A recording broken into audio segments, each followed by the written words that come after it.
경남권 등 전국 곳곳에 건조주의보가 내려진 가운데 바람이 강하게 부는 곳이 많겠습니다. 내일 아침 기온은 서울이 0도 등 전국이 영하 6도에서 영상 8도로 오늘보다 4도에서 11도 정도 낮겠습니다. KBS 1라디오 저녁 종합 뉴스를 마칩니다. 아나운서 남현종이었습니다.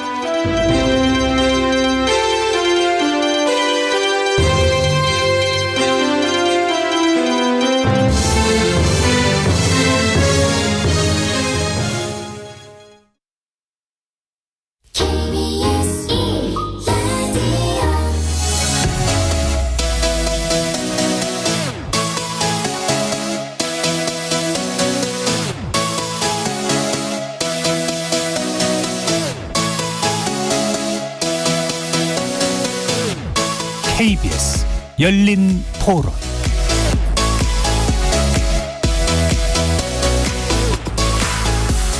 안녕하십니까. KBS 열린 토론 정준희입니다.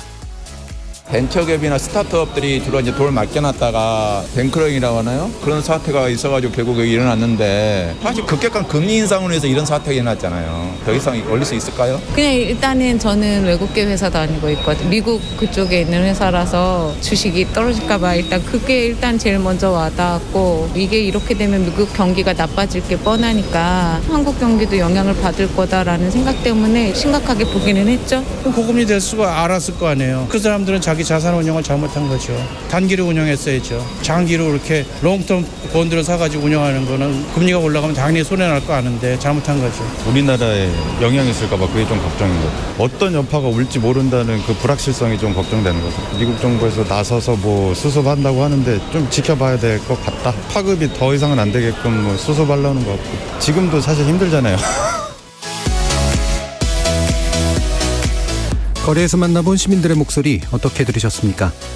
미국 내 벤처 스타트업계를 대상으로 했던 실리콘밸리 은행이 자금 위기설이 나온 지 이틀 만에 파산하는 초유의 사태가 일어났습니다. 미국 정부가 예금 전액에 대한 보호를 발빠르게 선언하자 더 큰 금융위기로 번지지는 않을 듯 했는데, 가상자산 주거래 은행인 시그니처 은행이 연쇄 파산하는 한편 미국 정부의 신속한 예금 보호 조치가 금융계의 도덕적 해이를 조장한다는 비판이 나오면서 분위기가 다시 바뀌는 듯도 합니다. 국내 증시와 환율도 출렁이면서 불안정성이 강화되고 있는데요. 미국의 실리콘밸리 은행의 파산이 세계 금융권, 나아가 우리 경제와 금융권에 미치는 영향, 그리고 교훈은 무엇인지 오늘 세 분의 전문가와 함께 자세히 살펴보도록 하겠습니다. KBS 열린 토론 지금부터 시작합니다. 살아있습니다. 토론이 살아있습니다. 살아있는 토론, KBS 열린 토론. 토론은 라디오가 진짜입니다. 진짜 토론, KBS 열린 토론. 오늘 토론 함께해 주실 세 분의 전문가 소개하겠습니다. 김학균 신영증권 리서치센터장 나오셨습니다. 네, 안녕하십니까.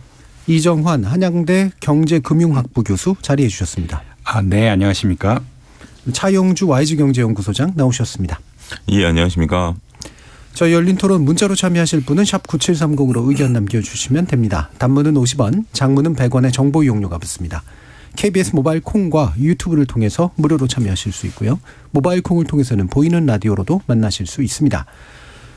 자, 미국 벤처 스타트업 전문 은행인 실리콘밸리 은행의 초고속 파산이라고 지금 얘기되고 있는데, 이게 이제 전 세계 금융시장을 긴장시키고 있는 상태입니다. 자, 우리가 어떤 것들에 좀 주목해서 이 사건을 바라봐야 될지 세 분 먼저 간단한 의견 듣고 시작해 보겠습니다. 김학균 센터장님. 네. 이게 미국의 멀리 떨어진 지방은행의 파산입니다. 네. 뭐 어디선가 은행은 은행의 파산은 나타나는데 전 그 은행 파산이 가진 보편성이 있다고 봅니다. 네. 대체로 금리가 낮을 때는 이 저금리가 오래 지속될 거란 생각으로 부주의하게 포지션을 잡는 경제 주체들이 나오고요. 그래서 이제 이자율이 올라가게 되면 지금까지 역사적으로 금리가 올라간 다음에 무탈하게 넘어간 적이 한 번도 없었거든요. 그래서 증시에서 이제 거론되는 말 중에 이런 얘기가 있습니다.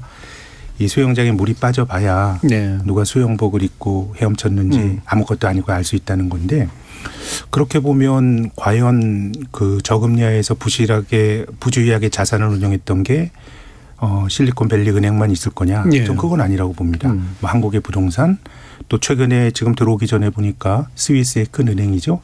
크레딧 스위스 은행 주가가 10%나 급락을 하고 있는데 이 파장이 어디까지 갈지 모르겠습니다마는 나라를 불문하고 저금리 하에서 부주의하게 자산을 운용하거나 부채를 많이 졌거나 이런 경제 주체들은 저는 뭐 굉장히 동시다발적으로 많이 나올 수도 있기 때문에요. 예. 저는 뭐 한 1, 2년 정도는 긴장하고 좀 그 세상을 봐야 된다고 봅니다. 예. 그러니까 이 저금리라는 상황이 이제 경제 주체, 뭐 은행이나 아니면 돈을 빌리는 사람이나 뭐 이런 사람들로 하여금 되게 무책임하게 이제 행동하게 만든 요소들이 있는데 지금 상황에서 이제 그게 정확히 뭐였는지를 보여주는 굉장히 중요한 이제 징후가 되고 있다. 수영장 물이 빠져봐야 한다 이런 말씀 주셨는데 재밌는데 수영장 물이 좀 약간 불투명했던 것 같습니다. 예, 투명했으면 좀 많이 보였을 것 같긴 한데요.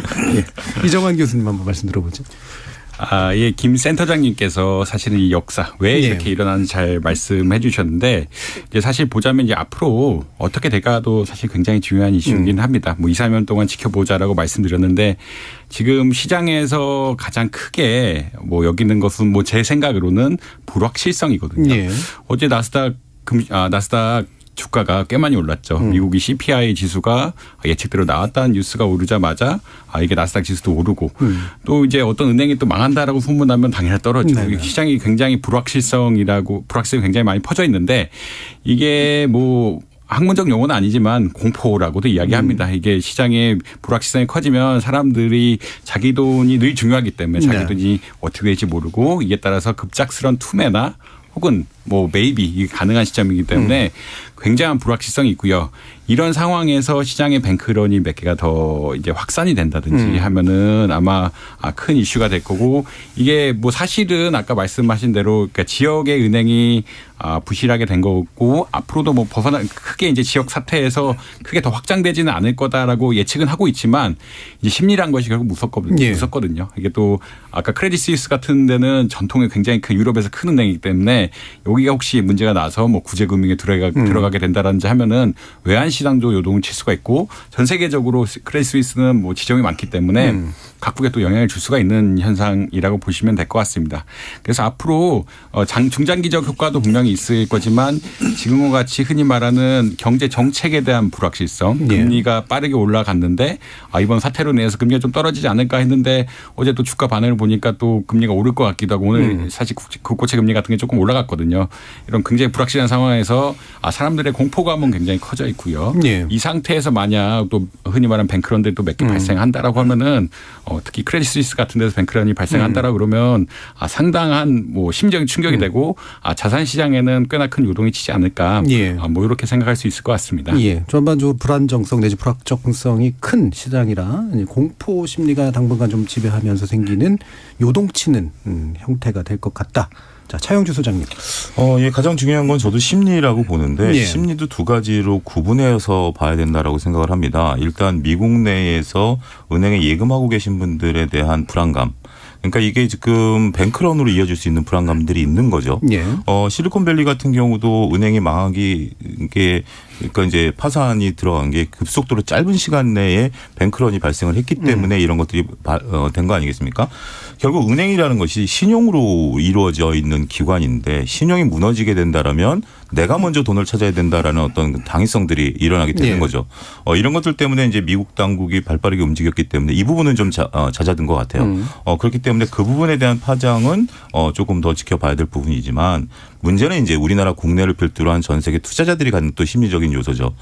과거 갖고 있었던 트라우마가 이제 재생이 된 거죠. 2008년 미국발 금융위기, 특히 이제 은행에서 시작된 위기가 전 세계에서 고통을 안겨줬고 내 투자 자산의 상당 부분을 날려게 했던 그런 트라우마가 있기 때문에 서로 이게 지금 이제 뱅크런이 일어나는 건 이제 예금자들 문제지만 저같이 이제 미국과 아무런 상관이 없는 사람도 국내에서 주식하고 있는 제 자산이 날아가는 게 아닌가라는 예. 불안감이 이제 전이가 되는 거죠. 이러한 부분들은 당분간 쉽게 가라앉지 못할 것 같습니다. 특히 이제 약한 고리들. 스위스 크레디트 지금 교수님 말씀하셨지만 그 부분은 이미 그 과거 재무제표가 잘못됐다라는 감사 의견이 그 부적절로 나왔기 때문에 그거에 대한 부분들인데도 이게 지금 이제 이렇게 깜짝깜짝 놀라게 하는 그런 부분들이 있죠. 예. 또 이제 국내 같은 경우 또 약한 고리들이 아직 남아 있죠. PF라든지 뭐 부동산 대출이라든지 뭐 이런 부분들이 남아 있는 부분들이 아직까지 작년 가을에 제가 출연했을 때만 하더라도 레고랜드를 얘기를 했었거든요. 네, 그렇죠. 그러니까 그런 것들이 아직 남아 있는 상태다라고 본다라면 이번에 파장은 단순하게 자산 시장의 안정이 지금 뭐 하루 나왔다고 해서 잦아들 문제는 아닐 수 있다. 그렇게 예. 보고 있습니다. 차영준 소장님이 그 미국 쪽엔 투자를 안 하시는. 예, 저는 국내 전만 전문을 하고 있습니다. 예. 예. 자, 그러면 이제 실리콘밸리 은행에서 이제 시작된 이 여파인데 이게 이제 아까 이제 지역이다라는 표현을 쓰셨지만 자산 규모는 꽤 크고 또 특히 이제 그 산업이 이제 상당히 좀 벤처 사업이나 이런 쪽하고 연결된 일종의 젖줄처럼 이제 쓰이던 이제 그런 은행이었는데 이게 이제 왜 이렇게 빨리 망하게 됐을까, 파산하게 됐을까 참 의아한 분들도 있을 것 같아서요. 이종환 교수님께 그 과정을 좀 한번 설명 부탁드릴까요? 뭐 일단 과정을 말씀드리자면 이게 이틀 만에 네. 결국 파산까지 이르렀고 흔히 말하는 미국의 예금보험공사가 FDIC라 그러죠. 개입을 하게 된 이렇게 사태가 발생하게 됐는데요. 뭐 이제 이미 뭐 역사적으로 어떤 일이 있었는지는 뭐 아까 뭐 차 소장님께서 네. 말씀하시고 뭐 김 센터장님이 말씀하셨지만 결국 이틀 사이의 가장 큰 핵심 사건은 이 은행이 가졌던 실리콘밸리 뱅크라는 이 은행이 가졌던 채권 자산을 18% 할인해서 팔았다는 네. 그게 촉발제가 됐거든요.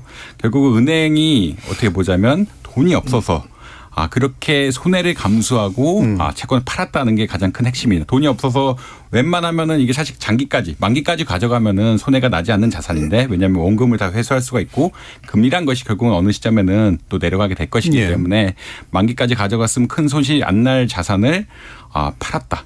그런다는 것은 시장에 흔히 말하는 위협감을 주는 이런 사태였다고 볼 수 있겠고요. 사실 뱅크런이라는 것은 100년도 넘은, 그러니까 미국에서는 100년도 넘어서 이제 뭐 흔히 말하는 1929년에 흔히 말하는 세계 등호공이 왔을 때도 엄청난 뱅크런이 왔는데 뱅크런은 사실 심리적인 이게 문제고요. 심리적인 문제의 촉발은 결국은 이 은행이 내가 맡긴 돈을 못 돌려주는 것이 아니냐. 은행이 갑자기 18%의 손해날 보고 엄청난 채권을 팔아서 유동성을 마련했는데 이거 내 돈을 못 찾는 거 아니야라는 그런 심리감이 생기게 되면은 사실 너도 나도 가서 돈을 뺄 수밖에 없거든요. 누군가 내가 처음에 빨리 가면은 돈을 회수할 수가 있는데 그렇지 못하고 마지막에 가서 이렇게 돈을 회수하게 되면은 내 돈은 안 남아 있을 것 같다. 이런 불안감이 생기면서 뱅크런이 생겼고요. 그 다음에 이제 이 실리콘밸리 뱅크가 이 은행에서 유상증자 돈을 이제 주식 그 형태로 발행해서 돈을 좀 모으자라고 했는데 근데 이미 은행이 이렇게 유동성이 안 좋고 뱅크런이 난 걸 보니까 이 은행은 주식을 넣어서 그냥 흔히 말하는 투자자들한테 돈을 받아서 살리기가 어렵다라는 이런 컨센서스 흔히 말하는 동의가 생기게 되고 이렇게 동의가 생기면 돈을 못 먹거든요. 결국은 돈을 모아서 자금을 마련해서 예금을 줄 만큼 어떻게 우리가 튼튼한 은행이라는 걸 보여줬어야 되는데 그게 실패하자마자 뱅크런이 더 심해졌고요. 이렇게 뱅크런이 심해지면 사실은 그 금융감독 당국에서 영업 정지를 내릴 수밖에 없습니다. 이게 아니면은 흔히 말해서 금융당국이 예금자 보호를 하고 있기 때문에 결국은 FDIC 같은 데서 예금자 보호를 하고 있기 때문에 예금자 보호를 하는데 뭐 기금만 써서 할 수는 없는 거고 결국은 이 은행의 자산들을 매각을 해서 돌려줘야 되는 상황인데 아무것도 없는 빈 깡통이 된 은행에서 뭐 돌려줄 수는 없으니까 뱅크런 사태가 명확하다라 그러면 흔히 말하는 미국의 예금보험공사 FDIC에서 개입을 할 수밖에 없거든요. 이렇게 뱅크런 사태가 굉장히 빨리 일어나면서 특히 뭐 재밌는 것은 요새 인터넷의 문화, 모바일 혹은 인터넷 결제가 이러한 사태를 굉장히 빠르게 했다라는 의견이 나오고 있거든요. 아무래도 예금 인출이 예전에는 진짜 줄을 섰기 때문에 은행으로 달려간다라는 의미에서 뱅크런이었는데 그런 게 아니라 모바일이나 혹은 인터넷으로 이렇게 돈을 빨리 빼기 시작하니까 이게 감독 당국에서 보기도 이게 급작스럽게 이런 사태가 나면은 막을 수가 없을 것 같다. 라는 차원에서 굉장히 빨리 결국 이틀 만에 흔히 말하는 은행 파산을 선고하고 은행 자산을 다 가져가는 이런 형태의 개입을 했다라고 보시면 될 것 같습니다. 그러면 이게 이제 아마 이런 궁금증들 가지고 계신 분들도 있을 텐데 이게 실제로 SBV라는 은행이 정말로 부실해서 생긴 이제 문제냐? 아까 이제 그 신호라고 이제 읽었다는 거잖아요. 아니면 공포가 이제 지배를 해서 뱅크런에 감당할 수 있는 은행들은 사실 거의 없을 테니까 그게 이제 부실 이상의 어떤 위기를 만들어 온 것이냐. 이런 이제 약간은 좀 다른 판단일 것 같아서 어떻게 생각하시는지 한번 의견 여쭤볼까요? 예, 그거는 이제 이렇게 이 은행이 갖고 있는 특징을 좀 네. 아셔야 될 것 같습니다. 우리가 이제 2020년 정도 했을 때만 하더라도 소위 스타트업 기업들이 자금이 풍부했었거든요. 자금들이 이제 풍부한 상태에서 이것을 이제 이 SVB 은행에 이제 예치를 했었던 거죠. 그러면서 이제 2021년도에 예금이 24% 증가했는데 네. 그러면 이제 은행은 이자를 주기 위해서 운용을 해야 되지 않겠습니까? 근데 운용처가 마땅치 않았어요. 예금은 20%대가 넘었는데 대출은 7%밖에 안 늘었어요. 예. 돈이 많은데 나가질 않는 거죠. 그러니까 이제 스타트업 기업들이 돈이 많으니까 대출도 안 해가는 거예요. 예금만 하는 거예요. 그러니까 이 은행이 지금 자금을 굴리는 방법은 그때 당시 제로금리 상태니까 1%인 국채금리를 사놓는 것이 가장 효율적인 방법이었죠. 예. 그리고 이 기간이 길어질 것으로 보니까 장기채를 사놨던 거죠. 그런데 이게 이제 작년 가을서부터 스타트업 기업들이 이제 자금줄이 마르기 시작하니까 예금 인출이 그때부터 좀 시작이 된 겁니다. 그리고 미국의 스타트업 기업들은 주급제잖아요. 그러니까 월급을 주급 단위로 인출을 하다 보니까 이게 이제 자금이 조금 빡빡해지기 시작한 거죠. 그러면서 그들이 갖고 이게 예금 인출이 오면 시스템상 돈을 줘야 되니까 국채를 갖고 있으면 그 만기까지 가면 손해는 아니지만 국채를 매각해서 줄 수밖에 없었던 거죠. 그런데 이게 이제 속도가 점점 가파라지고 금리는 더 올라가니까 손실은 더 커지는 상황. 그런 상태에서 이들이 여기에 불을 질렀던 게 유상증자 발표를 해버린 겁니다. 네, 네. 대체발표 정상화를 위해서 유상증자를 한다는 소식이 나오고 이틀 만에 무너져 버렸으니까 이 시장에서는 얘네들이 오죽급했으면 채권을 팔아서 줄 것이냐. 제 돈이 없었던 거죠. 예. 그 작년 가을 이전 데이터를 보게 된다면 실질적으로 보유하고 있는 현금 비중은 4%밖에 안 됐었습니다. 은행들은 그걸 이제 승수 효과를 일으켰어야 되니까 그런 것들이 갑자기 불을 지폈고 교수님 말씀하신 것처럼 시대의 변화. 예. 우리가 이제 주말에 이게 터졌으면 평소 같으면 월요일날 줄을 섰어야죠. 근데 벌써 주말에 벌써 엄청난 돈들이 빠져나가기 시작했고 클릭 한 번이면 이상한데 클릭 1초면 돈이 빠져나가 버리니까 그래서 미국의 금융당국이 그렇게 주말 내내 기민하게 움직인 게 아니겠나 싶습니다. 예. 그러니까 기본으로는 이제 부실까지인지는 모르겠지만 어쨌든 유동성 관리를 잘못한 측면들 그리고 자금이 충분하지 않다라고 보일 만한 시그널들을 계속 냈고 게다가 이제 이런 현대 시대의 어떤 빠른 반응들이 이제 이거를 가속화시켰다라고 판단을 하셨네요. 뭐 조금 부연해서 말씀드리면 이게 은행의 대차 대조표가 혹은 금융회사의 대차표는 조금 다른데 흔히 말하는 평가 내가 채권을 가지고 있으면 팔 수 있는 계정이 있고요. 팔 수 없는 계정이 있습니다. 만기 보유 계정이라고 이야기하는데 만기 보유 계정에 대해서는 사실 평가를 안 하고 그냥 상금액이 그대로 유지된다라고 우리가 흔히 말하는 자산을 평가할 때 이런 식으로 평가를 하고요.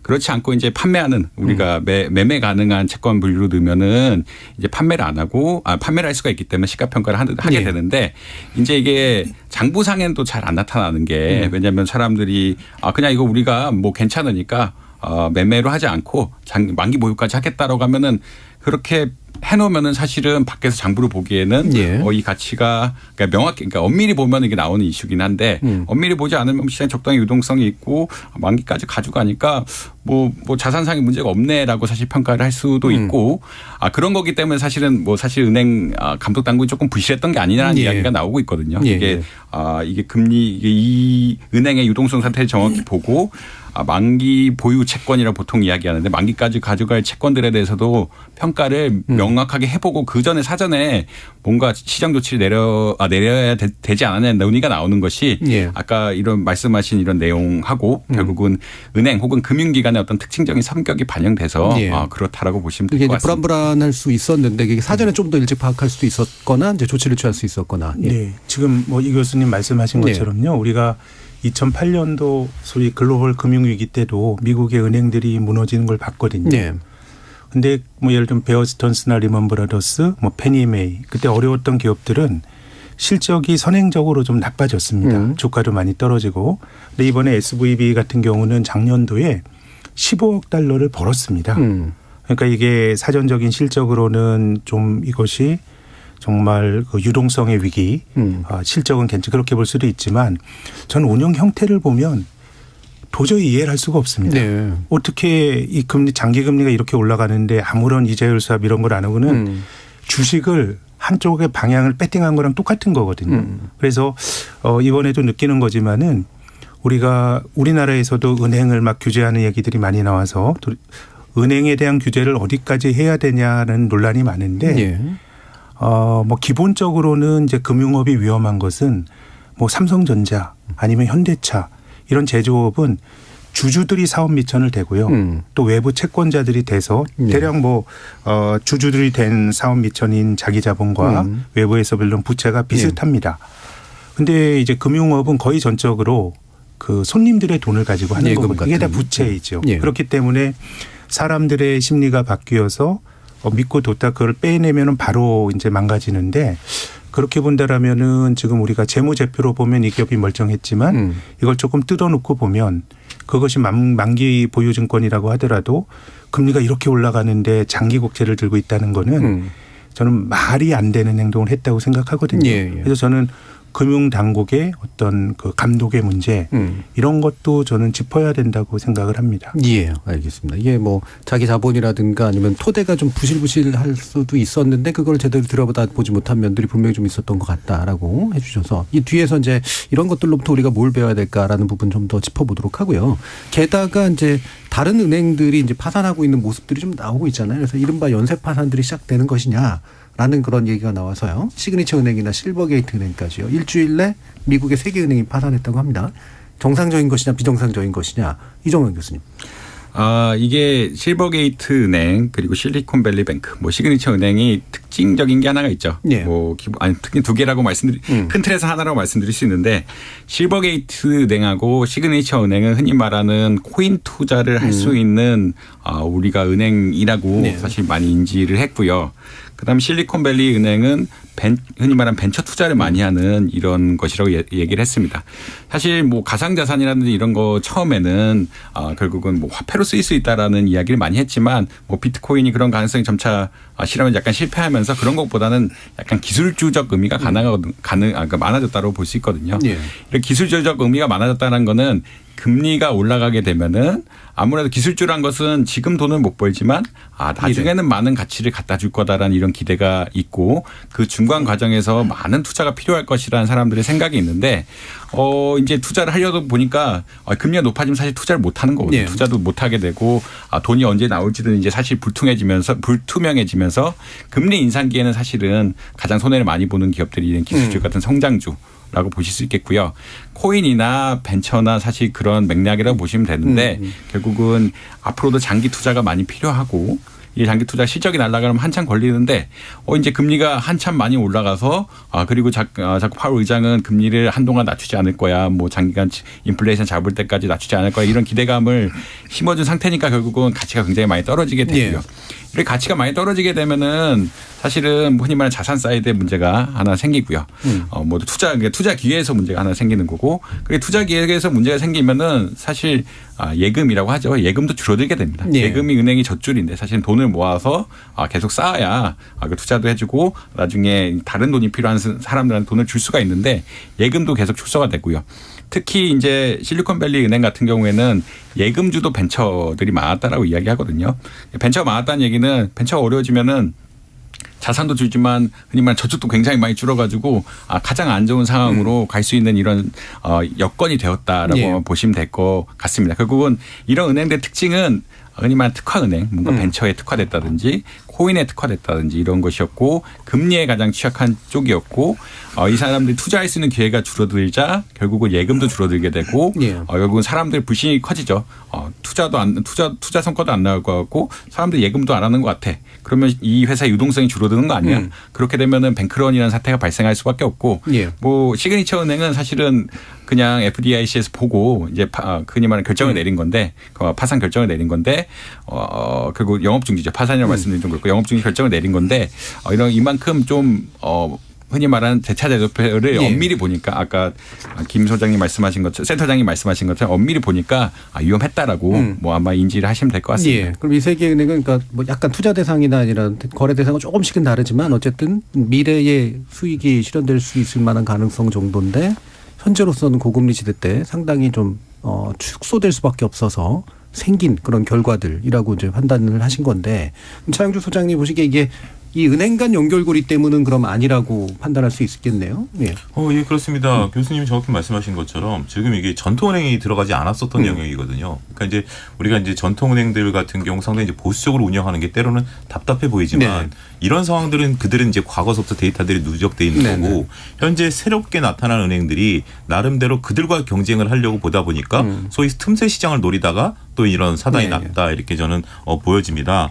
근데 이제 이것이 이제 다른 연쇄도산으로 갈 수 있느냐라는 부분에 대해서는 이번에 금융당국이 과거에 2008년 그리고 2020년에 있었던 사태에 대한 어떤 그 위기관리 시스템이라고 그럴까요? 이거를 이제 빨리 가동했다라는 게 저는 굉장히 의미가 있다라고 보여집니다. 2020년에 무제한 양적 완화를 할 때 그 은행들이 갖고 있던 회사채까지 사줬잖아요. 그러니까 지금도 이제 이런 것들을 담보를 맡기면 돈을 대주겠다라는 바로 뉘앙스를 이제 내비쳤고 이제 예금을 보여주겠다라는 게 아니라 일단 다른 은행들이 위기에 처했을 때 너희들의 자산을 내가 채권 굳이 팔 거 없고 우리한테 맡겨 그럼 돈 줄게 이런 식으로 이제 지금 나서고 있는 상황이기 때문에 어떻게 보면 위기관리 시스템이 좀 빠르게 가동이 됐고 이런 것들이 시스템적으로 옮겨가는 부분에 있어서는 일단 조금 급한 불은 껐다. 저는 그렇게 말씀드릴 수 있겠습니다. 그럼 이 부분에서 그래서 이 미 정부의 대처에 대한 평가가 좀 필요할 것 같은데 기본적으로 현재 조치는 예금자 보호라는 측면 그리고 공포를 좀 줄이는 이제 그런 면이 있어서 긍정적으로 평가를 받습니다만 또 반대로는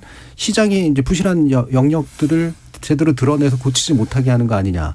결국은 또 월가를 배불려 주는 거냐. 이제 이런 식의 또 비판도 있어서요. 어떤 평가를 하시는지 김학규 선생님 말씀 주실까요? 이게 참 저는 어려운 문제 같습니다. 저는 자본주의가 2008년 가을에 리먼 브러더스 파산 이후로 바뀌었다고 생각하거든요. 리먼을 날렸더니 너무 큰 그 관료들이 트라우마를 갖게 됐고 전 세계적으로 시스템이 흔들리다 보니까 전 일관적이지 아니었다고 생각합니다. 리먼은 날리는데 AIG는 왜 살려주죠? 그거로 전부 이제 구제금융을 통해서 살고 저금리가 장기화되다 보니까 제가 뭐 구조조정이라는 말이 하기 쉬워서 구조조정이지 그건 참 당사자들에겐 날벼락과 같은 말이기 때문에 정말 저는 뭐 무겁게 말씀을 드려야 된다고 생각하지만 그럼에도 불구하고 자본주의에서 불황이 주는 미덕은 책임을 지는 거거든요. 책임을 지고 망할 사람 망하고 그럼으로써 가장 효율적인 경제 주체들이 그 시스템의 효율을 유지하는 건데 금융위기 이후로 저는 자본주의가 파산 없는 자본주의가 됐다고 생각합니다. 이제 그러다 보니까 우리나라만 하더라도요. 계속 금리가 장기화되고 구조조정이 지연되다 보니까 한국의 상장 제조업체 상장사라 그러면 비교적 괜찮은 회사들이거든요.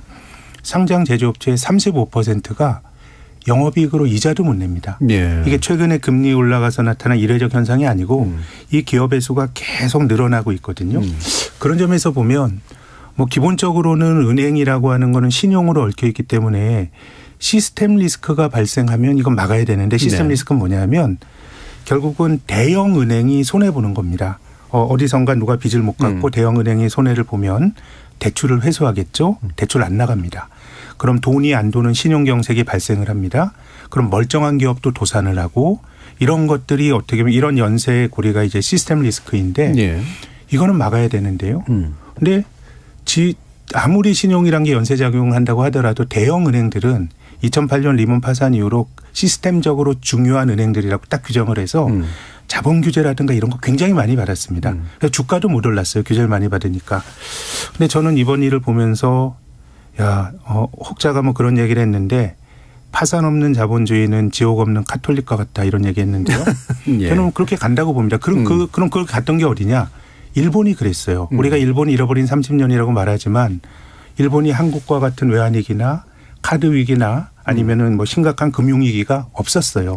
그냥 저금리 유지하면서 좋게 가지만은 뭔가 시스템은 활력을 잃고 있는 건데 저는 이미 발을 너무 깊숙이 들여놓은 것 같고 또 한편으로는 이 성장을 못한다는 두려움이 관료들을 잡고 있는 것 같아요. 우리가 건강하면 이거 뭐 좀 화끈하게 앓고 나을 수 있는 건데 지금 지난 10년 동안에 미국 주가는 120년 역사 제일 많이 올랐지만 미국의 GDP 성장률은 연평균 1.6%밖에 2차 대전은 가장 낮은 성장률입니다. 주주들만 좋았고요. 이제 그러다 보니까 전 이번 경우에도 어디까지 해서 좀 균형점을 잡아야 되느냐. 그래서 IMF 같은 데서도 최근에 나오는 보고서를 보면 이 구조 조정의 어떤 최적점은 우리가 찾아야 된다라는 건데 이번 미국에서 벌어지는 일을 보면서 한편으로는 이제 저는 심각하게 차 소장님 말씀하신 것처럼 관료들이 매뉴얼이 있어요. 2008년에 한 것도 있고 2020년에 한 것도 있고 그렇기 때문에 지금의 문제가 심각한 시스템적인 리스크로 가지 않을 거라는 믿음과 예상을 하고 있지만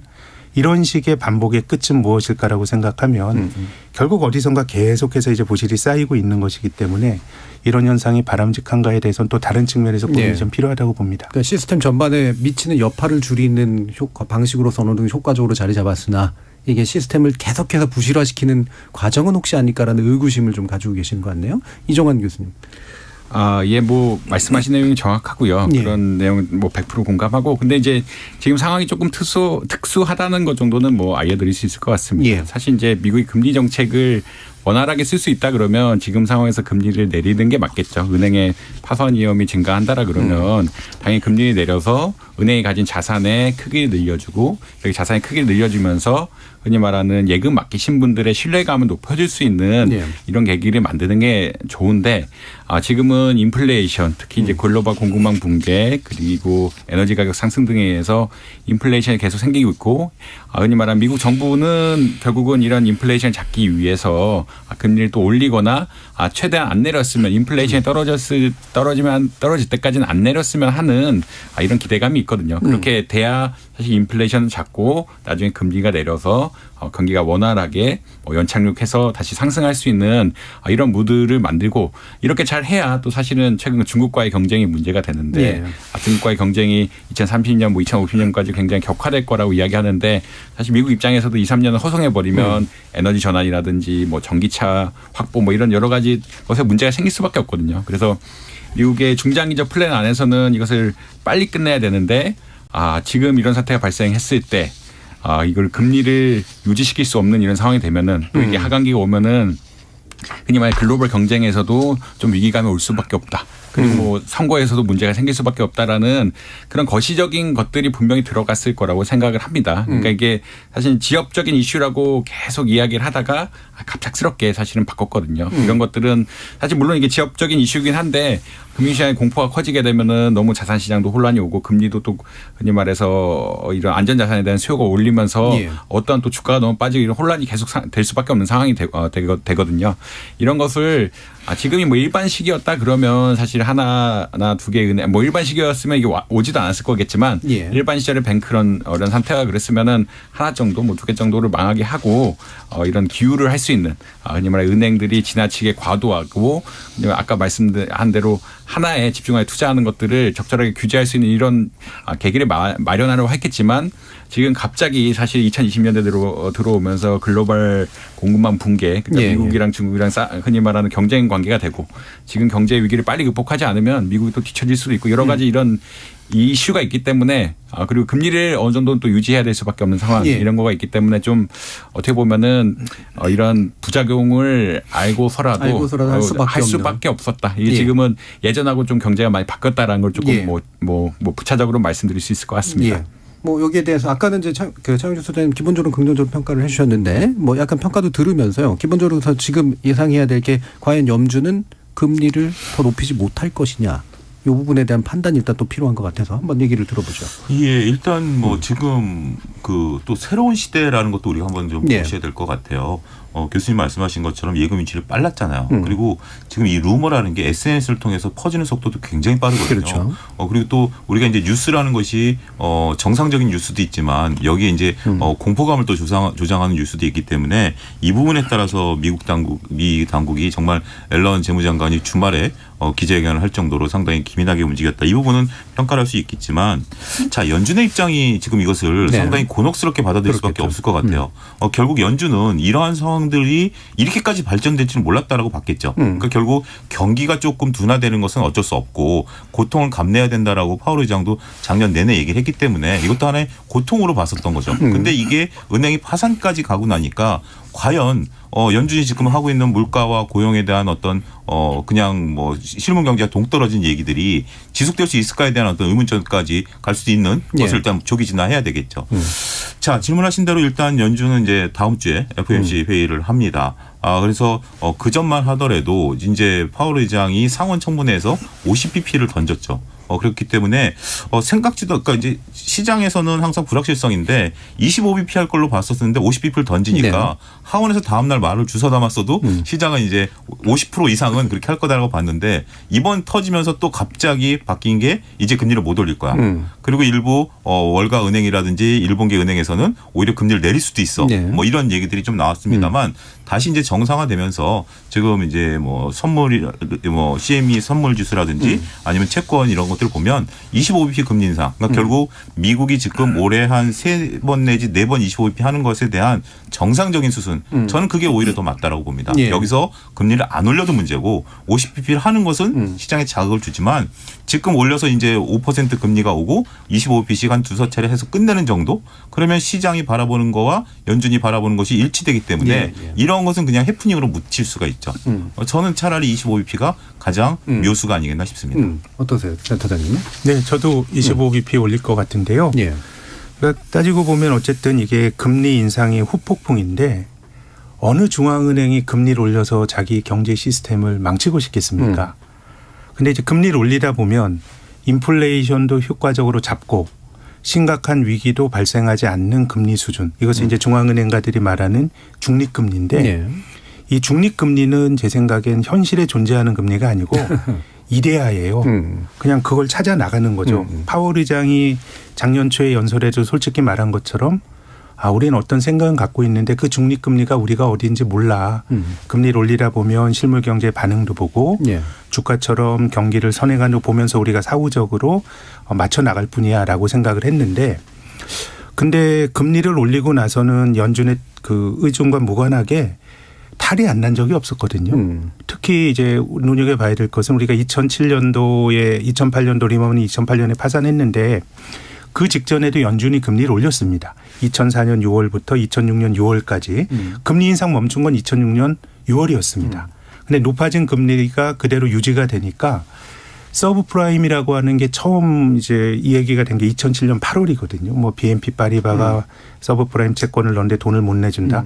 1년 2개월 시차거든요. 그래서 이제 지금 중앙은행가들이 작년 말부터 계속 말하는 거는 우리가 시차 효과를 봐야 된다. 이제 금리 올리고 나서 지금은 인플레가 심하고 경기가 멀쩡해 보이지만 1년이라든가 그 후에 어떻게 될지 모르기 때문에 제 생각엔 이번에는 0.25%포인트 올리는 게 거의 확실시 되는 것 같고 전반적인 긴축 사이클은 거의 뭐 중반부 아닌가. 축구로 치면 한 후반전 한 40분 정도 지금 하고 있는 거 아닌가 생각합니다. 1분 맞추기 전에 이 교수님 의견까지 한번 들어볼까요? 사실 이제 추후 상황이 뭐 다 중요한 얘기는 다 이야기해 주셨고요. 추후 상황이 중요하지 않느냐. 결국은 뱅크런이 몇 개가 더 생긴다라든지 아까 크레딧 스위스 같은 데서 큰 문제가 생겨서 이런 불확실성이 커지게 되면은 금리를 동결하거나 낮출 가능성은 사실 많이 생긴다라고 보시면 될 것 같고요. 지금 파월 연준 의장의 행보가 혹은 비판받는 부분이 너무 이렇게 데이터나 뭐 그날 너무 단기 상황에 몰입한다라는 그런 게 좀 비판받는 측면이기도 하고 사실은 정책적 트렌드거든요.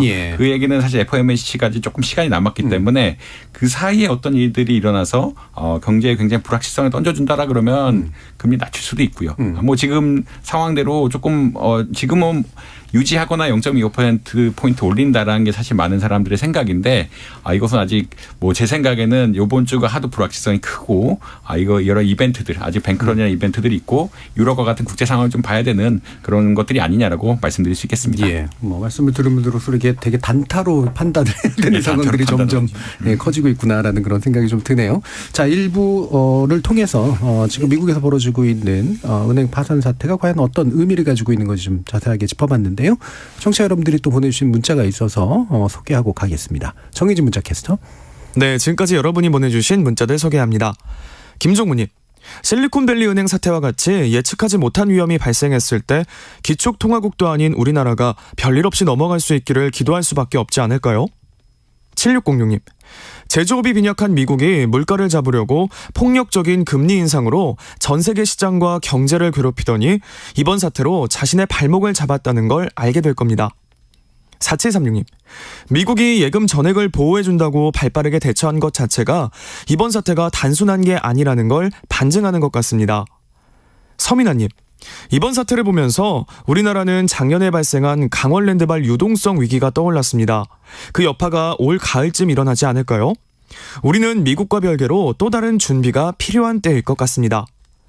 4670님, 2008년 금융위기 때와는 다른 상황인 것 같습니다. 그때는 부동산 대출에 몰렸던 돈을 메꾸지 못해서인데 이번의 경우는 경제에 대한 심리적 두려움이 입소문을 타고 번지면서 한 은행을 파산시킨 것 같습니다. 2008년의 악몽은 와서도 안 되고 오기도 힘들다고 생각합니다. 5836님, 미국에서 사상 두 번째 규모의 은행 파산입니다. 그리 단순하게 끝날 문제는 아닌 것 같습니다. 파장이 몇 달이 아니라 몇 년 동안 지속될 수 있으니 섣불리 투자는 삼가야 할 것 같습니다 해주셨고요. 7609님, 우리나라의 국민연금은 왜 이번 사태를 미리 대비하지 못했을까요? 경제가 악화되고 미국이 금리를 계속 올리고 있는데 국채에 투자한 실리콘밸리 은행에 투자를 확대하다뇨. 우리 국민연금의 판단 실책이 너무 답답합니다 라고 보내주셨네요. 네, KBS 열린 토론. 이 시간은 영상으로도 생중계하고 있습니다. 유튜브에 들어가셔서 KBS 1라디오 또는 KBS 열린 토론을 검색하시면 방송에 참여하실 수 있습니다. 방송을 듣고 계신 여러분이 시민 논객입니다. 계속해서 청취자 여러분들의 날카로운 시선과 의견 보내주세요. 지금까지 문자캐스터 정희진이었습니다.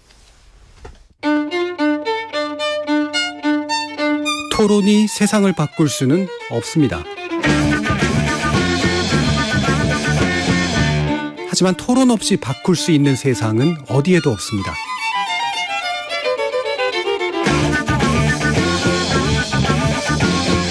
세상의 선한 변화를 갈망하는 당신. 정답이 아니라 질문의 힘을 믿는 당신. 우리 KBS 열린 토론에서 만납시다.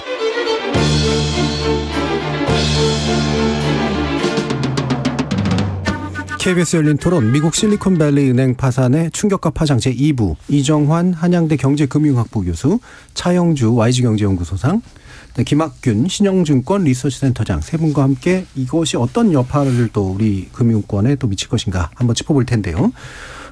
아까 이제 청취자들 의견들 쭉 들어보니까 2부에서 논의할 내용들을 다들 이렇게 궁금해하고 계십니다. 2008년과 비교하시는 분들도 계시고요.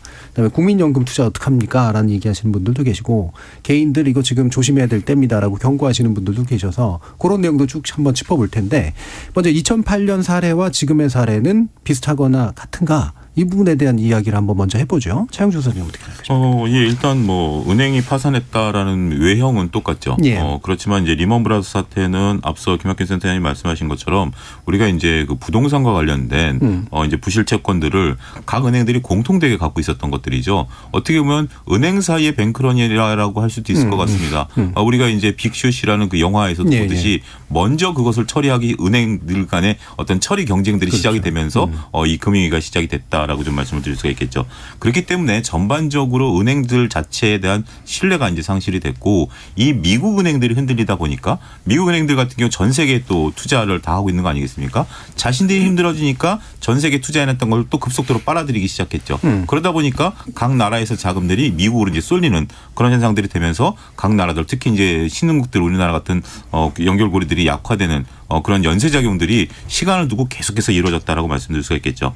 하지만 이번 사태는 저희들이 앞서 얘기했다시피 어떤 한 지방은행이 특수한 형태의 영업을 하고 그리고 특수한 형태의 자산을 굴리다가 지금 이제 문제가 난 거고, 예. 이것을 또 과거 2008년에 어떤 그런 상황들의 교훈에 따라서 미국 당국이 또 빠르게 대처했기 때문에 그때와는 좀 상황이 다를 수는 있지만 그래도 이제 우리나라 그때 많이 앞서도 언급드렸다시피 많이 고생하셨던 분들 입장에서 보면 트라우마가 이제 발생될 수밖에 없는 그런 부분들이 있기 때문에, 그리고 이게 지금 일단락됐다라고 어느 누구도 또 얘기 못하는 거 아니겠습니까? 또 우리가 또 예상 못했던 방향으로 또 튈 수 있는 부분들이기 때문에 일단은 지금은 좀 아직은 긴장감을 늦춰서는 안 되는, 물론 그렇다고 해서 2008년과 같은 상황을 너무 그렇게 공포감이 쌓일 필요는 없지만 이게 완전히 다르다라고 또 보기에도 긴장감을 놓칠 수는 없다, 이렇게 말씀드릴 수 있겠습니다. 예. 센터장님 어떠세요? 네, 저는 2008년보다는 지금 차 소장 말씀드린 것처럼 구조가 좀 단순한 것 같습니다. 네. 그 당시에는 우리가 은행이 일단 돈을 빌려주면 정상적이라 그러면 돈 빌려간 사람이 제대로 갚을지 이런 걸 막 보면서 그 돈을 떼일 것 같으면 대손도 쌓고 해야 되는데 전 2008년도 리만 브러더스 파산으로 상징되는 글로벌 금융위기는 과도한 금융공학이 만든 피해가 컸다고 봅니다.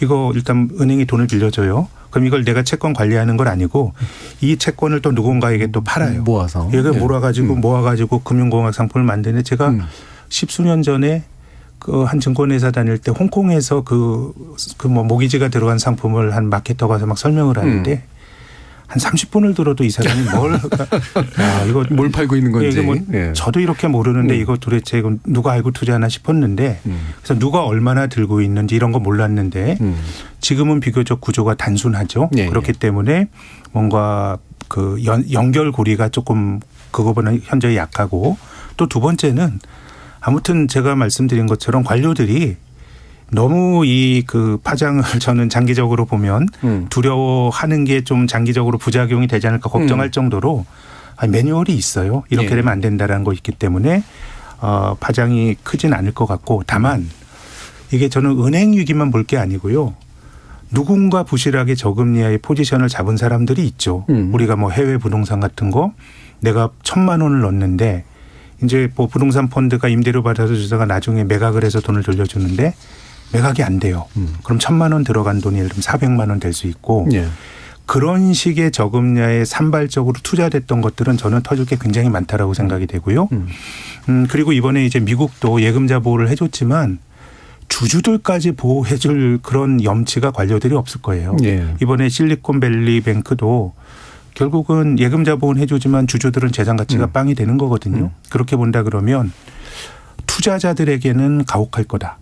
그리고 특히나 이제 아주 광범위한 대중들이 투자한 거 아니고 뭐 이런 상품들에 대해서 투자한 사람 제 생각에는 투자자들의 리스크는 굉장히 앞으로도 높을 것 같고 여기저기 그런 건 제 생각에는 좀 지뢰밭처럼 펑펑 터질 수도 있을 거라고 생각합니다. 예. 그러니까 2008년하고는 구조가 훨씬 더 단순하고 또 관료들의 매뉴얼이 있기 때문에 위기 파급은 그때와 다만 이제 신용 위기라는 게 그렇죠. 아까 소심리라고 말씀하셨지만 위기가 발전해가는 특유의 다이내믹스가 있기 때문에 그런 것들을 잘 관리해야 되는데 저는 뭐 그런 것들은 관료들이 그 캐비넷 열면 바로 꺼낼 수 있는 게 많을 거라고 봅니다. 불과 3년 전에 그런 일 했었거든요. 이 부분이 이 교수님 한번 전에도 한번 여쭤볼까요?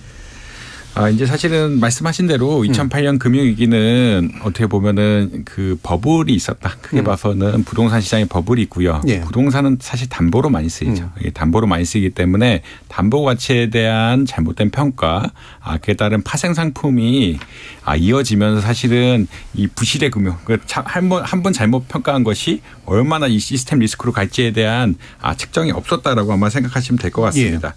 그래서 지금과 다르다라고 이야기하는데 실리콘밸리 뱅크는 사실 납득이 되거든요. 왜 이렇게 이 회사가 흔히 말하는 파산에 맞게 되는지, 이 은행이 파산을 맞게 되는지 납득이 되고요. 그다음에 이 은행이 가진 자산 자체가 국채를 많이 가지고 있었는데 국채를 가졌다고 해서 사실은 이 은행이 굉장히 잘못했다라고 이야기는 할 수 없거든요. 물론 이제 자산관리 전반적인 차원에서 금리 리스크를 예측 못하고 해치를 못한 건 굉장히 큰 문제라고 이야기할 수 있는데 그 당시 가장 안전한 자산 고객에 어떻게 보면 수익률을 주면서 비교적 안전한 자산이 은행 국채를 가져갔다는 것 자체가 뭐 그렇게 또 비난을 그 어떻게 보면 비난의 일부를 감경시켜주는 그런 역할은 아마 하고 있다라고 생각합니다. 그래서 근본적으로 이게 두 개가 다르다라는 걸 말씀드릴 수 있겠고요. 그다음에 2008년에는 이후에는 사실은 바젤위원회라든지 우리나라에도 금융감독원에서 계속 은행들에 대한 규제를 굉장히 강화합니다. 자본을 더 쌓게 하고 특히나 어떤 은행들에 대해서 이제 규제를 강화하냐면 중요한 은행들, 우리나라라면 보통 5대 시중은행 이런 데 대해서 규제를 굉장히 강화합니다. 자본을 더 쌓아라. 그다음 혹시 위기가 생기면 어떻게 대응해야 되는지 매뉴얼을 늘 보고해라.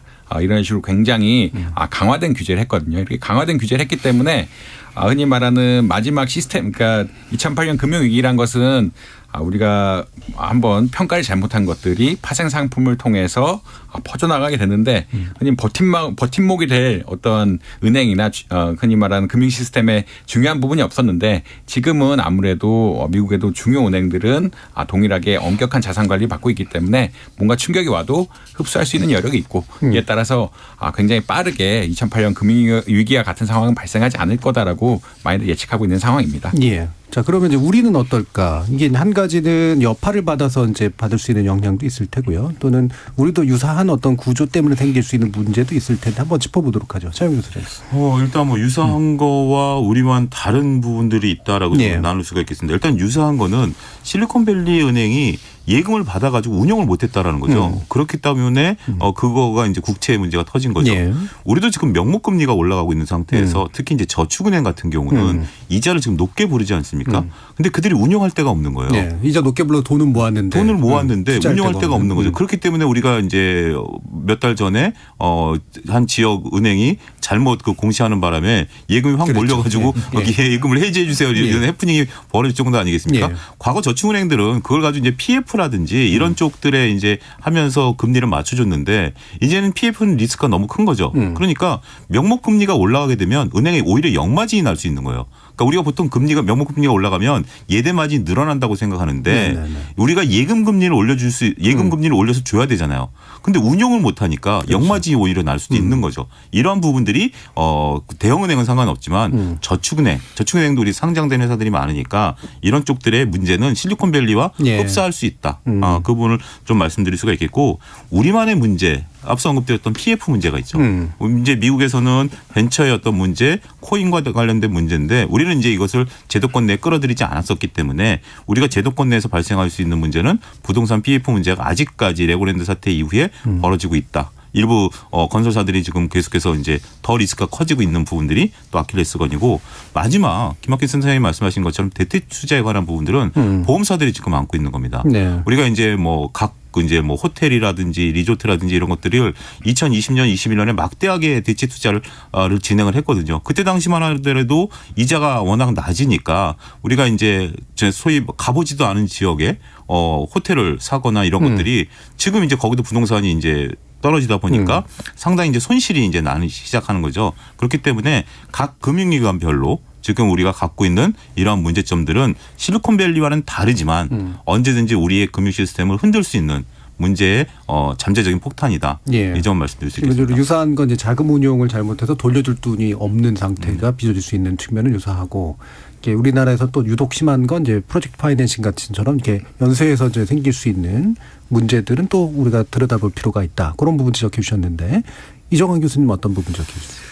뭐 사실 비슷한 말씀을 드려야 될 것 같고요. 근데 이제 우리나라 은행의 특성은 아직도 맨날 그 이자 수익, 뭐 비이자 수익 이렇게 이야기를 하는데 은행이 자산을 잘못 굴려서라고 하는 것은 보통 비이자 수익으로 봅니다. 은행이 자산을 사서 지금같이 국채를 사가지고 운용이 실패해서 하는 것들은 비이자 수익 혹은 비이자 수익을 만든 자산의 문제라고 볼 수가 있는데 사실 우리 시중은행에 최근까지 문제로 지적됐던 것들은 이자 수익이 너무 많다였거든요. 이자 수익이 뭐 보통 90% 정도 되는데 이자 수익이 너무 많다는 이야기는 기본적으로 예금을 받아서 대출 수요자들이 많아서 대출 충분히 하고 있다라고 아마 이해를 하시면 될 것 같습니다.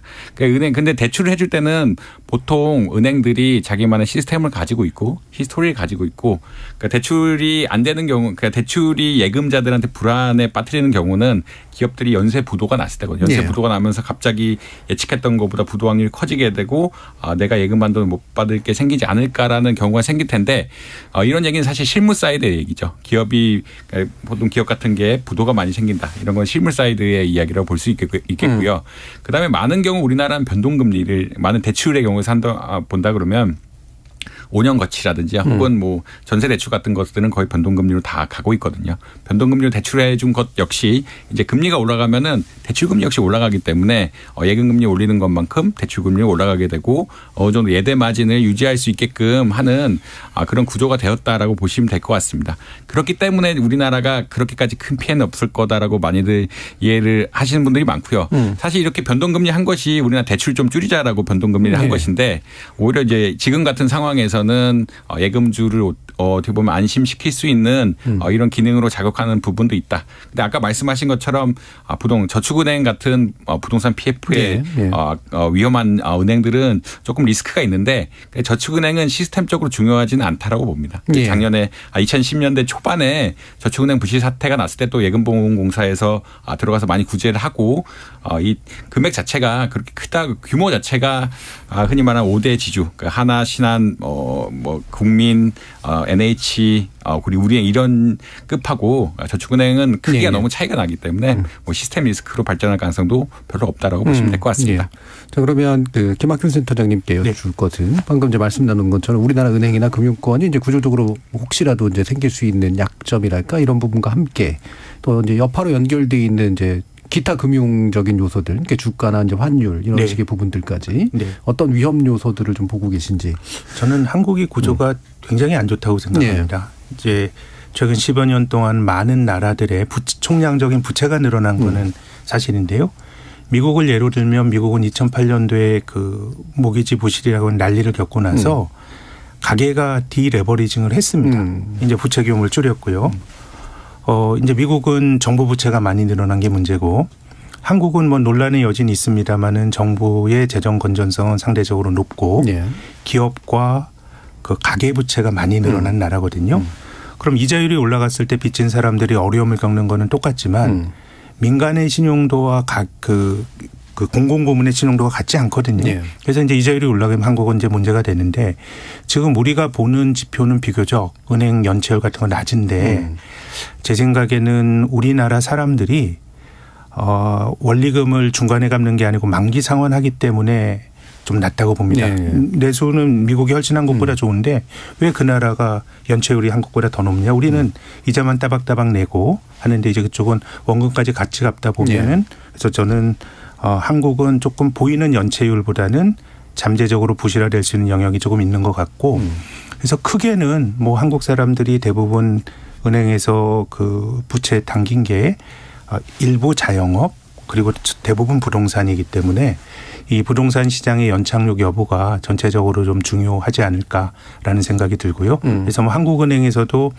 집값이 한 30% 떨어지게 되면 이제 시스템적으로 뭐 문제가 생길 수 있다 이런 주장을 하는데 한국은 뭐 부동산 PF를 비롯해서 사실 부동산 PF는 금융업자들이 손해보면 되는 거고요. 이제 주택가격 동향 이런 것들이 장기적인 금융 안정성을 결정할 수 있는 요인인 것 같고요.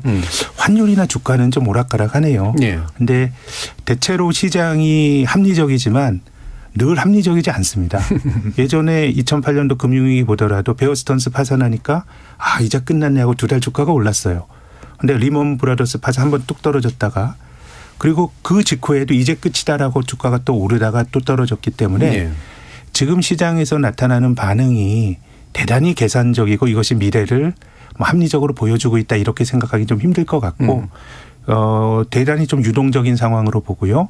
전체적으로는 조금 이렇게 세상이 어수선해지면 미국에서 탈이 나더라도 이상하게 기축통화국인 달러가 늘 강했기 때문에 이런 뭐 우리가 신용위기가 산발적으로 생길 가능성이 있다고 보면 원달러 환율은 조금 올라갈 여지가 있는 거 아닌가. 주가는 뭐 울퉁불퉁한 흐름이 아닐까 싶습니다. 자, 그럼 또 한 가지 이슈가 아까 이제 청취자들도 말씀 주셨습니다만 우리나라 국민연금이 이른바 시쳇말로 물린 돈이 날릴 것 같다라고 하는 거고 뭐 이런 게 이제 투자 관련해서 흔히 있을 수 있는 일이긴 하지만 요즘 국민연금 관련된 워낙 많은 그 고민들이 있다 보니까 여기에 대해서 이제 더 부정적인 태도들이 좀 만들어져 있는 것 같아요. 이 부분 이정환 교수님 해설 한번 좀 들어볼까요? 뭐 사실 이제 국민연금에 대한 불신이 조금 뭐 커질 수 있는 상황이다라고 보시면 될 것 같고요. 사실 국민연금의 투자 수익률 자체는 뭐 일반 주식보다는 훨씬 낮다라고 많이들 평가를 하고 있습니다. 그러니까 결국 투자란 거는 장기로 가면 갈수록 10년이고 20년이 가면 이제 우리가 평균 수익률을 수렴한다라고 이야기하고 있기 때문에 전반적으로 좋았으니까 10년간 보면은 다른 주식시장에 비해서 괜찮게 나왔으니까 사람들이 믿고 맡기고 있는데 근데 이제 한번 손해를 보고 이게 자기 돈이 빠지는 거라는 이런 생각이 들면 그리고 이제 국민연금과 같은 경우는 본인의 의사와는 상관없이 강제로 떼간다는 느낌이 있거든요. 강제로 내 돈을 떼가서 어떻게 보면 운용을 잘못하고 손실을 내는 것은 국가가 해서는 안 되는 일이다라는 이런 사람들의 생각들이 있기 때문에 요새 작년에 이제 어떻게 보면 국민연금 8% 정도 손해가 나니까 이제 사람들이 굉장히 많이 불만을 가졌고요. 최근 문제가 되는 것과 실리콘밸리 뱅크와 관련해서는 국민연금이 이거 투자를 해가지고 또 손실을 끼쳤다. 이게 손실 규모가 사실은 지금 흔히 말하는 주식을 많이 샀는데 채권도 좀 사고 거래 정지가 됐기 때문에 이게 얼마나 누적될지 정확히 평가는 안 가지만 아무래도 영원히 갈 가능성도 있다. 그러니까 영원으로 될 가능성도 좀 있다라고 이야기하고 있거든요. 사실 이게 뭐 투자 손실이죠. 투자 손실을 하고 뭐 이게 뭐 책임 누가 져야 되느냐 말아야 되느냐 이런 이야기를 할 수가 있는데 뭐 국민연금 입장을 좀 변호해 보자면 미국에서도 이틀 전에 이게 파악이 안 되는 뉴스를 그 감독 당국에서 파악 안 되는 것을 국민연금에서 파악하는 거는 조금 어려울 것 같고 이제 그리고 국민연금 의사결정 자체가 작년에는 아까 말씀하신 거 그러니까 김 센터장님께서 말씀하신 것처럼 뭐 실리콘밸리 뱅크가 그렇게 안 좋지 않았거든요. 수익이 나고 우리 특화적으로 뭐 지금 83년에 세워졌는데 40년간 뭐 잘 운영하던 은행이 이게 한순간에 망할 거라고 생각하기 사실 좀 어렵고 어떻게 보면 좀 저평가된 게 아니냐라고 해서 들어갔을 가능성이 높거든요. 그래서 이제 물론 이렇게 엄밀하게 다 파악해서 들어가면 좋지만 지금 같은 리스크를 쉽게 예측하기는 좀 어렵지 않았을까라고 뭐 개인적으로는 평가합니다. 그래서 뭐 국민연금에 대한 어떤 불만 그리고 이 실리콘밸리 뱅크에 투자한 것에 대한 불만은 사실 당연하고요. 근데 어느 정도 이렇게 더 엄밀히 조사해서 이런 거 흔히 말하는 대차대조표를 엄밀하게 보고 미국 금융감독당국이 확인하지 못한 그런 것들을 더 확인해서 우리가 투자할 수 있었으면 훨씬 좋았을 텐데 근데 이제 어떻게 보면 저평가 기간에 샀다라는 그런 생각을 가지고 아마 투자를 했을 것 같은데 뭐 그런 것들이 뭐 그러니까 저희 입장이라든 뭐 다른 국민연금 내는 입장에서는 굉장히 문제가 될 수밖에 없다라고 보시면 될 것 같습니다.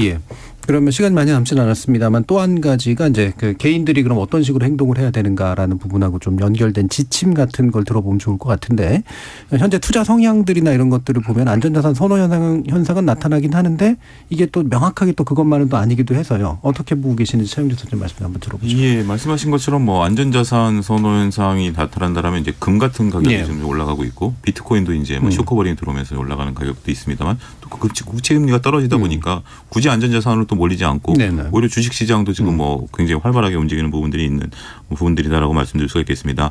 일단 뭐 투자 부분에 있어서는 개인들의 성향이긴 합니다만 정말 이번 같은 경우는 조금 뭐 급작스러운 부분들이었다라고 좀 말씀드릴 수가 있겠지만 우리가 이제 특수한 은행들에 대한 어떤 투자 그다음에 규제 이 부분은 금융당국과 개인들이 같이 생각을 해야 된다라고 봐요.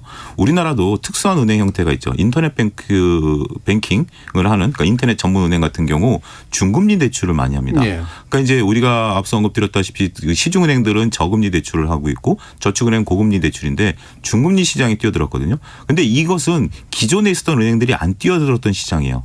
왜 그랬을까요? 연체율이 높기 때문입니다. 지금 이제 우리나라 인터넷 은행들도 신설될 지 얼마 안 되지만 연체율이 한 자릿수로 올라와 버렸어요. 보통 연체율은 한 자릿수 밑이어야 되거든요. 한 자릿수 위로 올라온 시장이었다라는 거죠.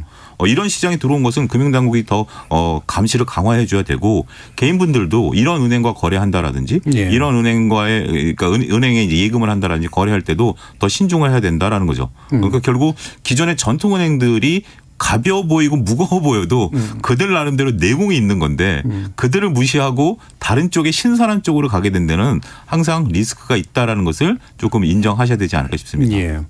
전통적인 금융 분야에 또 계시는 김 센터장님께도 여쭤봐야 될 것 같네요. 지금은 뭐 투자자들에게 의견을 말씀드리면 뭐 작년에도 주가 많이 떨어져서 어려운데 저는 뭐 많이 떨어진 거를 안 팔고 잘 버텨서 또 좋은 시간을 기다리는 것도 저는 투자라고 생각하는데 투자라는 게 어려운 시기를 좀 넘겨내야 되는 이런 속성이 있거든요. 근데 우리가 실리콘밸리 은행 이런 말씀드렸지만 우리가 많은 걸 알고 정보가 많은 것 같아도 모르는 게 더 많거든요. 우리가 이해 못하는 영역이 존재합니다.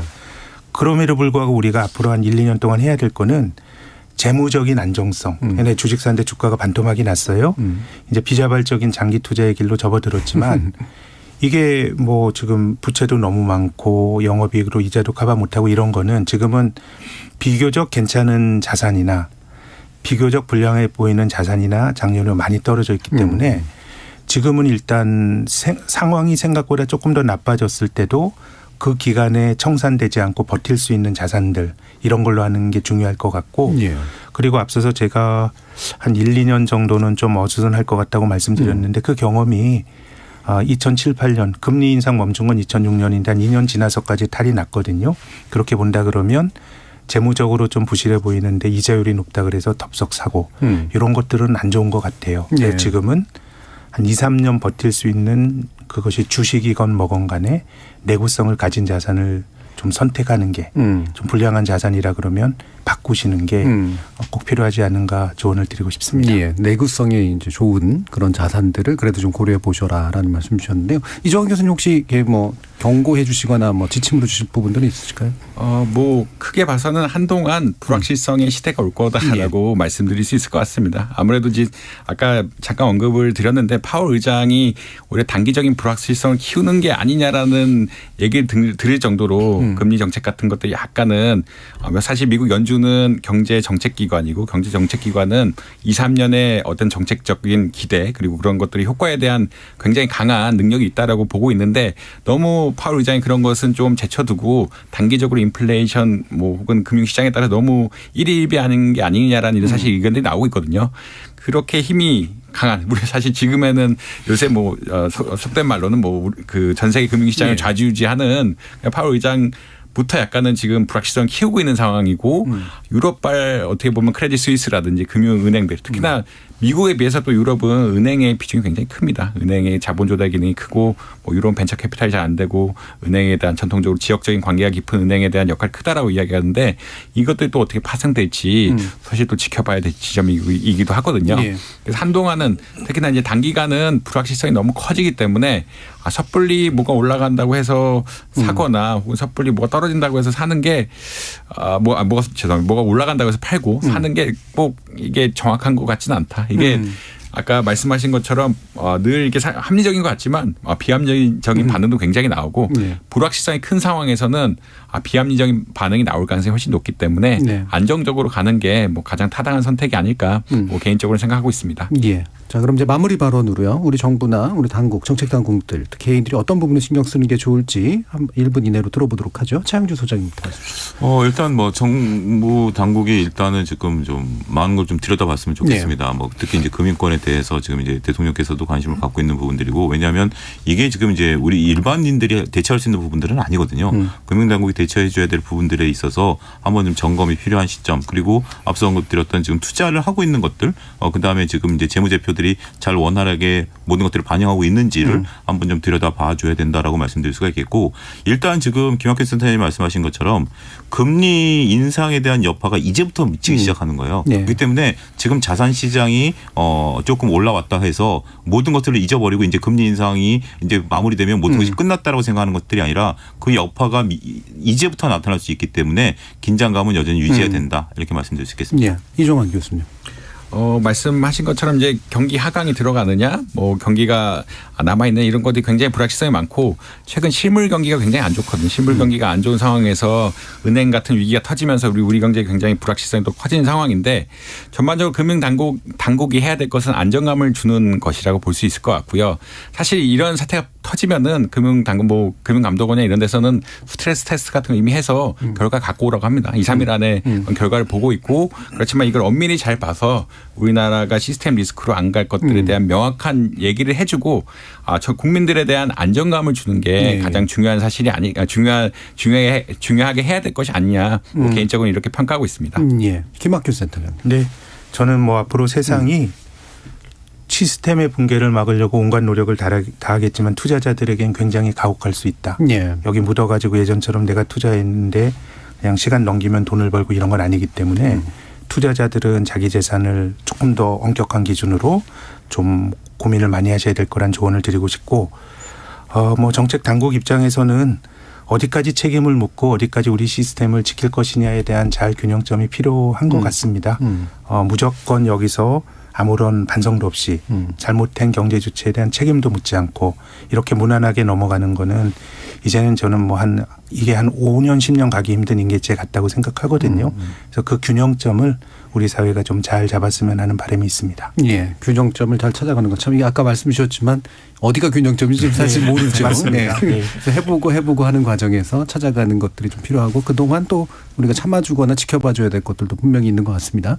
자, KBS 열린 토론 오늘 순서는 그럼 이것으로 모두 마무리하겠습니다. 오늘 함께해 주신 세 분 차영주 YG경제연구소장, 김학균 신영증권 리서치센터장 그리고 이정환 한양대 경제금융학부 교수 세 분 모두 수고하셨습니다. 감사합니다. 감사합니다.